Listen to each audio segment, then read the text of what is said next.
Pemirsa, itulah dia kondisi saudara-saudara kita yang ada di jalur Gaza di Palestina, pemirsa. Atas dasar kemanusiaan, bahkan juga hak asasi manusia, bahwa nyawa yang melayang ini pasti kemudian kita tidak mau ini terjadi. Saat ini kondisi di Gaza, perang masih terus memanas. Dan itu yang akan saya bahas di Apa Kabar Indonesia malam hari ini, kondisi saudara kita bahkan juga warga negara Indonesia di jalur Gaza. Dan juga eskalasi politik, pemirsa, akan seperti apa nanti perang ini akan berlangsung. Bersama dengan Bapak Teuku Reza Syah, pengamat Timur Tengah kita, hubungan internasional kita khususnya. Pak, kita dengan warna baju yang sama. Selamat malam, Assalamualaikum Pak Reza. Sehati, ya, benar sekali. Bandung, Jakarta sehati. Oke, saat ini saya juga telah tersambung, pemirsa, dengan Direktur Perlindungan WNI Kemlu dengan Bapak Yuda Nugraha. Selamat malam, Assalamualaikum Pak Yuda. Selamat malam, Assalamualaikum Mbak Caca. Selamat malam Pak Reza. Pak Yuda, boleh berikan perkembangan terbaru kondisi warga negara kita di jalur Gaza bahkan juga Palestina, ada berapa banyak dan bagaimana progres evakuasinya? Ya, terima kasih Mbak Caca, dapat kami sampaikan update bahwa kami bekerjasama dengan KBRI Aman, KBRI Beirut dan juga KBRI Kairo terus menjalin komunikasi intensif dengan seluruh warga negara kita, baik yang tinggal di wilayah Palestina maupun di Israel. Sebaran warga negara kita 10 ada di wilayah Gaza, 39 ada di tepi barat dan sekitarnya termasuk Yerusalem dan juga Tel Aviv. Dan kemudian ada 94 pelajar kita yang ada di wilayah Sapir. Jadi total ada 143 warga negara kita yang tinggal menetap di Palestina dan juga di Israel. Berdasarkan komunikasi terakhir, kami sudah melakukan Zoom dengan para WNI di sana. Kondisi mereka aman saat ini dan tidak ada yang menjadi korban. Selain itu, kami juga memantau warga negara kita yang melakukan wisata religi di sana. Sebelumnya terdata ada 230. Saat ini mereka sudah dapat keluar dari wilayah Israel menuju Yordania. Dan hari ini juga ada satu rombongan berjumlah 16 wisatawan WNI juga sudah masuk ke wilayah Yordania. Semuanya dalam keadaan aman. Demikian update-nya, Mbak. Oke, begitu banyak informasi yang kemudian berkembang saat ini di Indonesia. Kita juga miris mengenai krisis energi di sana. Mereka hidup dengan kondisi kegelapan, blokade dan lain-lain. Itu apakah benar, Pak Yuda? Ya, benar, Mbak. Jadi utamanya wilayah yang paling parah adalah Gaza, karena hingga saat ini Israel terus melakukan bombardir terhadap wilayah Gaza dan juga melakukan blokade, baik itu memutus jaringan listrik, air, dan juga blokade pasokan logistik. Ya. Namun untuk WNI kita, tadi baru saja kami berkomunikasi dengan WNI kita yang di sana, mereka masih memiliki pasokan persediaan makanan yang cukup. Namun kita terus akan pantau. Namun tentunya situasi ini kalau tidak segera kita hentikan pertempuran dapat menciptakan krisis kemanusiaan yang baru bagi warga sipil di sana. Stok makanan dari warga negara Indonesia kita sampai bisa bertahan berapa lama mengingat kondisi tidak menentu apakah blokade akan dibuka, Pak Yuda? Ya, informasi yang terakhir tadi sekitar 10 hari mereka bisa bertahan. Baik, ditahan dulu Pak Yuda, mungkin saya akan meminta pandangannya sebagai pengamat hubungan internasional. Dengan kondisi seperti ini, Israel lagi gencar-gencarnya menunjukkan alutsista terbaiknya, melakukan serangan-serangan. Hamas pun juga melakukan hal yang sama. Mungkin tidak ini sedikit melunak, karena warga negara kita masih di sana, Pak. Enggak. Hari ini judul kita Hamas menyengat, Israel babak belur. Besok barangkali Hamas menyengat, Israel balas dendam. Karena dahsyat sekali itu jawaban yang Hamas berikan selama seminggu terakhir. Itu sama sekali tidak pernah terpikirkan oleh Israel. Dan saya setuju dengan pendapat Pak Jubir dari Kemenlu bahwa memang tanggung jawab kita melindungi segenap bangsa Indonesia dan tumpah darah Indonesia dengan cara apapun di luar negeri. Saudara-saudari kita harus dipulangkan. Kemudian kalau ini berlanjut, dunia diam saja. Yang terjadi adalah genosida atas atas peradaban Palestina. Kalau ini sudah terjadi, itu perang akan semakin dahsyat. Karena bagaimanapun solidaritas Arab itu pelan-pelan sudah mulai terbentuk. Mereka sudah melihat kan, bahwa ternyata Israel itu tidak super betul kan. Dom yang mereka anggap itu sakti ternyata ternyata bisa juga dilewatin begitu. Dan ternyata dalam suatu perang terbatas seperti ini, ya ternyata semangat itu lebih bergiroh daripada teknologi yang digunakan. Semangat untuk mempertahankan, mereka menganggap ini wilayah mereka kan, tanah air mereka Palestina. Ini suasananya persis seperti 10 November di Surabaya itu, di mana masyarakat yang lemah tapi girohnya kuat, mereka membentuk persatuan sedemikian rupa sehingga pada saat itu tentara sekutu babak belur. Kalau sekarang kita masih harus lihat secara sistematis karena dengan berjalannya hari itu masyarakat Palestina itu semakin terpuruk, kemudian akan terlahir hal-hal yang aneh-aneh. Misalnya penyakit menular, kemudian solidaritas antar kelompok yang semakin meredam, yang semakin menurun, dan kemudian juga mereka semakin papa kan. Air nggak ada, listrik nggak ada, kemudian hubungan antar sesama mereka untuk mandi cuci itu sudah tidak bisa, itu dahsyat sekali. Oke, Pak Reza, nanti saat lagi saya akan tanya kepada Bapak, bahkan juga Pak Judah, bahwa kemarin semalam tepatnya saya berbincang dengan juru bicara Hamas di Iran, pemirsa, bahwa pertanyaan saya, optimis tidak sih Hamas akan memenangkan perang kali ini melawan dengan Israel? Mereka mengatakan insya Allah. Itu berarti seperti apa? Apa end game dari perang antara Hamas dan juga Israel saat ini, pemirsa? Butuh berapa ribu korban jiwa, pemirsa, sesaat lagi. Ya, sekarang saya akan ke Pak Yuda. Ini mungkin pertanyaan terakhir untuk Pak Yuda. Kita tahu bahwa eskalasi konflik ini masih akan bisa berlangsung, mungkin 10 hari ke depan juga akan berlangsung. Adakah opsi untuk mengeluarkan warga negara Indonesia di Gaza lewat jalur-jalur mungkin terowongan? Kita tahu bahwa itu ada di sana. Seperti apa, Pak Yuda? Ya, Mbak, kami terus berkoordinasi intensif dengan KBRI Aman, Kairo dan juga Beirut. Kita telah menyusun rencana kontingensi termasuk juga skenario rute evakuasi.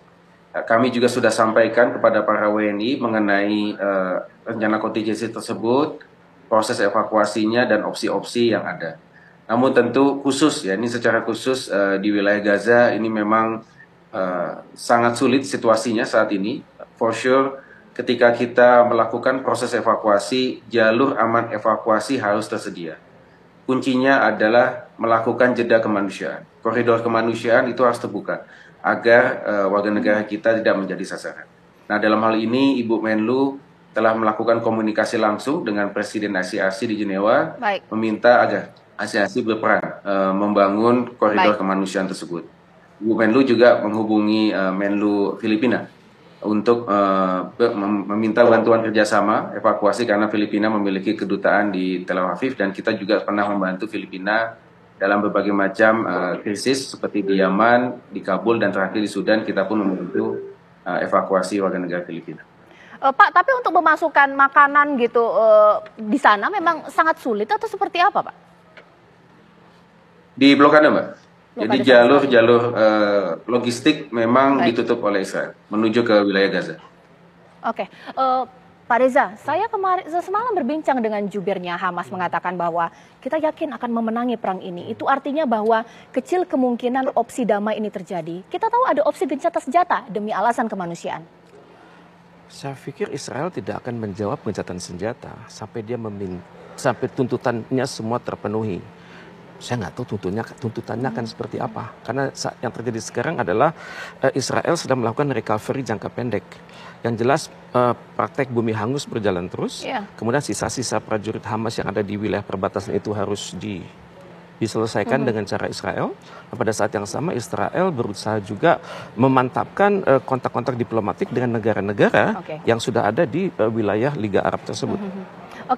Jadi kita tahu bahwa ya sudahlah damai saja, mereka berbagi dengan wilayah yang sama tanpa ada konflik. Mungkin tidak sih Indonesia salah satu yang ini kemudian mendorong ke arah sana?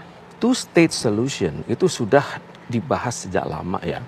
Kita berulang-ulang mengatakan itu. Kemarin Rusia mengatakan itu, Cina mengatakan itu. Tapi bagaimana two-state solution itu? Apakah seperti tahun 1948, tahun 67, atau tahun 2005? Israel nggak mau ngotot.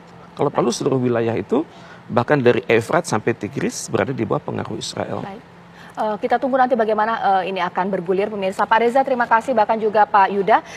Pemirsa nanti kita tunggu bagaimana kemudian informasi terbaru langsung dari sana. Tapi sebelumnya saya akan mengecek terlebih dahulu pemirsa, karena ada informasi terbaru bahwa Syahrul Yassin Limpo sudah dijemput paksa oleh KPK pemirsa, dan informasinya saat ini sudah berada di gedung KPK. Saya mencoba untuk menghubungi rekan kami Aldo yang saat ini sudah berada di KPK, pemirsa. Kita kemudian akan membahasnya di Breaking News TV One. Anda masih bersama kami di Apa Kabar Indonesia Malam pemirsa, dan kami akan mengajak Anda kali ini untuk melihat secara lebih detail, lebih rinci lagi mengenai bagaimana sebenarnya sejarah panjang perjalanan dari perang yang bisa kita katakan yang terjadi di Palestina, antara Palestina dan juga Israel dan juga kelompok-kelompok yang ada, termasuk melihat bagaimana kekuatan militer dari kedua pihak ini bersama dengan Pak Tengku Reza Shah, pengamat hukum internasional, sudah bersama kita. Selamat malam Pak Reza, kita masih lanjut lagi untuk membahas mengenai hal ini. Kita akan tampilkan dulu pemirsa untuk Anda informasi tentunya yang sudah kami siapkan untuk Anda. Kita akan melihat sebenarnya bagaimana sejarah perjalanan dan juga jumlah korban dari konflik Hamas Israel yang terbaru. Ini juru bicara Angkatan Bersenjata Israel atau IDF, Letnan Kolonel Jonathan Conricus. Korban tewas akibat serangan Hamas bertambah menjadi sedikitnya 1.200 orang dan mayoritas dari korban tewas adalah warga sipil. Militer Israel ini mengklaim 1.500 jasad militan Hamas ditemukan di wilayahnya. Ini adalah pernyataan dari juru bicara Angkatan Bersenjata Israel atau IDF mengenai kondisi terbaru, kondisi terakhir dari jumlah korban yang kemudian timbul dari konflik antara Hamas Israel. Dan kami hadirkan juga untuk Anda pemirsa, inilah perjalanan dari konflik yang terjadi antara Israel dan Palestina pada tahun 1917. Palestina lepas dari kendali Ottoman dan dikendalikan oleh Inggris. Dan selanjutnya kita akan melihat perjalanan setelah dari 1917, apa yang kemudian terjadi. Nah, kemudian di 5 hingga 10 Juni 1967, perang 6 hari dan Israel menguasai Yerusalem, kemudian kawasan tepi barat, Sinai, Gaza, dan dataran tinggi Golan. Dan berikutnya pemirsa, kami juga akan hadirkan untuk Anda perjalanan dari konflik Israel-Palestina yang cukup panjang. 1980, Israel mendeklarasikan seluruh wilayah Yerusalem sebagai ibu kotanya. Kemudian pada 6 Desember 1987 hingga 1993 terjadi pemberontakan Intifada pertama dimulai.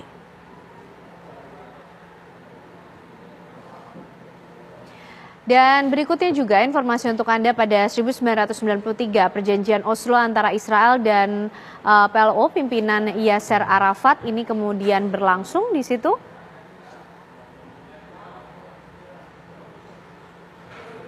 Dan perjalanan berikutnya pada 11 Juli tahun 2000, Presiden Bill Clinton menggagas pertemuan Israel dan Palestina di Camp David. Baik, Pak Reza, kalau kita melihat perjalanan dari konflik yang terjadi antara Israel Palestina cukup panjang, kalau terhitung juga sudah sampai 75 tahun ya Pak. Betul.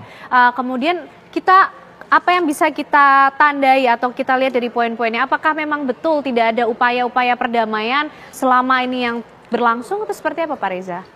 Upaya perdamaian itu sudah diupayakan oleh seluruh dunia ya, tapi selalu mentok di Dewan Keamanan PBB. Karena di situ ada 5 negara yang tidak akur. Pertama sekali Amerika Serikat, negara pemilik hak veto. Kemudian di situ juga ada Inggris dan Perancis memiliki hak veto, tapi walaupun veto mereka lebih kecil daripada veto Amerika Serikat. Dan Rusia, dan dulu namanya Uni Soviet, sekarang Rusia dan Cina.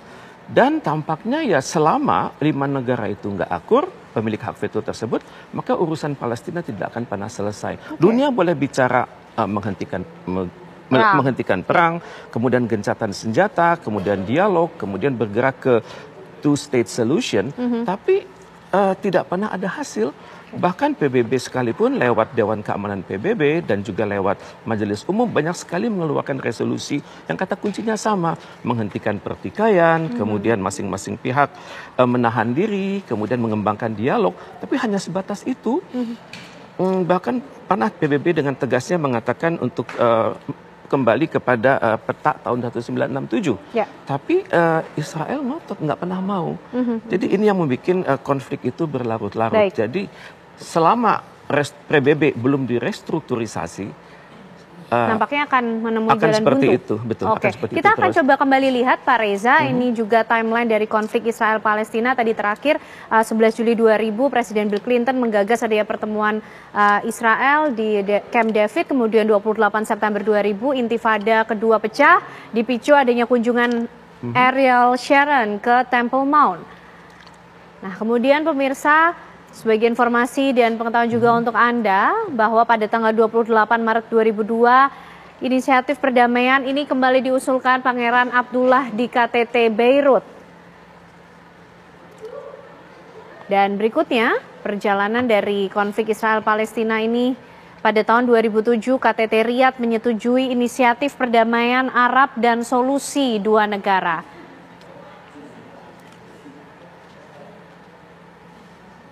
Baik, kalau kita lihat Pak Reza, betul tadi juga disampaikan bahwa upaya perdamaian tadi juga sudah nampaknya cukup banyak dilakukan. Tapi mentok begitu ya Pak ya, cukup sulit. Nah ini kemudian apa kemudian yang menjadi solusi paling efektif atau siapa yang kemudian bisa menjadi wasit di tengah untuk bisa mendapatkan solusi dari ini semua Pak, kalau sudah posisinya seperti ini Pak Reza? Saya sampai sekarang belum melihat ya siapa wasit yang bisa diandalkan untuk itu ya. Tapi yang paling saya harapkan adalah perubahan dan sikap mental masyarakat di dunia ya. Karena mereka hendaknya melihat bahwa proses itu ada sejarahnya kan. Sejarahnya adalah Ottoman Empire yang bubar. Karena kalah dalam suatu perang dunia kan. Dan resikonya adalah suatu kerajaan yang sangat besar tumbang, maka wilayahnya itu kan berceceran. Dan wilayah itu dikuasai oleh berbagai kekuatan. Dan untuk itu kita menjadi pelajaran bagi kita semua di dunia bahwa negara itu harus sebisa mungkin menjaga keutuhan wilayahnya. Artinya harus solid. Harus solid. Jadi persis seperti yang diamanahkan oleh konstitusi kita.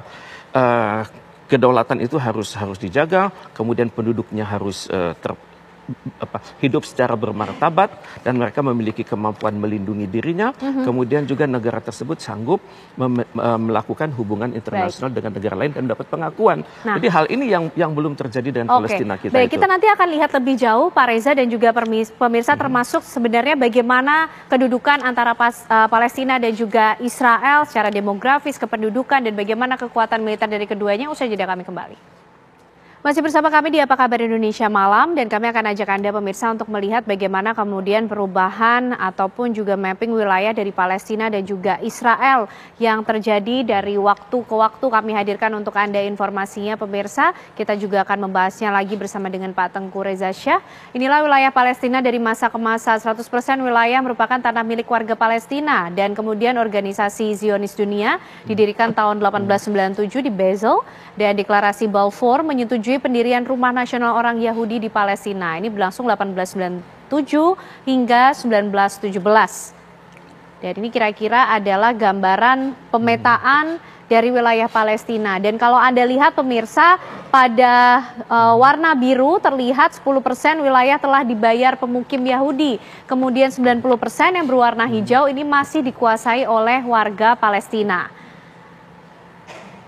Inilah kami hadirkan perubahan atau kenampakan dari wilayah Palestina sendiri. Kemudian kalau Anda lihat sekarang warna biru sudah semakin banyak. Ini di tahun 1947 Sidang Umum PBB memprakarsai pemisahan Palestina Barat menjadi dua negara pada saat itu. Jadi Anda bisa melihat perubahannya dan pada 1948 sampai 1949 blok berwarna biru lagi-lagi bertambah. Perang Arab Israel menyebabkan Palestina terbagi menjadi 3 wilayah pemirsa dan 77% wilayahnya dikuasai oleh Israel.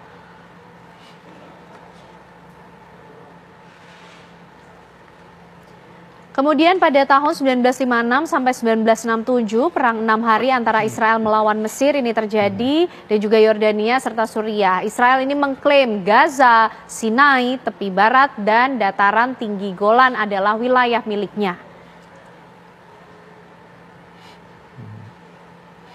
Berikutnya, pada 2012 dan sampai saat ini pemirsa, pasukan Israel meninggalkan Gaza dan 4 pemukiman di tepi barat utara. Wilayah tepi barat dikuasai oleh Palestina. Baik Pak Reza, kalau kita lihat ternyata memang nyata perubahan penguasaan wilayah dari waktu ke waktu yang terjadi antara Palestina dan Israel. Bagaimana kemudian hukum internasional melihatnya juga Pak? Siapa kemudian yang secara sah memiliki wilayah yang mana? Ini ditentukan dari apa Pak Reza?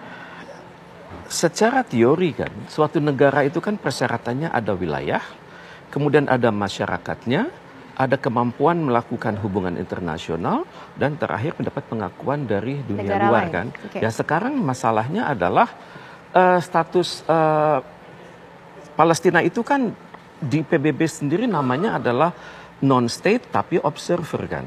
Ini adalah suatu situasi yang tidak jelas.